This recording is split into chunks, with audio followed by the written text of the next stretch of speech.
For this assessment, we're comparing the reactivity of these three carbanions. As you can see, resonance and hyperconjugation won't play a role. As such, we need to look at the hybridization of these three molecules.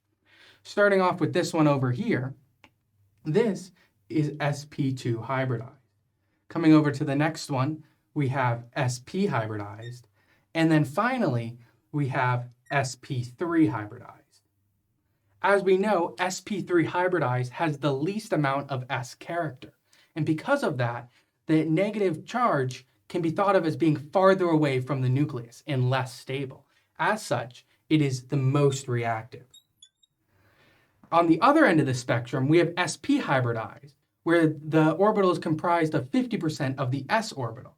This is the most stable, as the electrons can be thought of as being really close to the positively charged nucleus. And finally, in the middle, we have the sp2 hybridized orbital.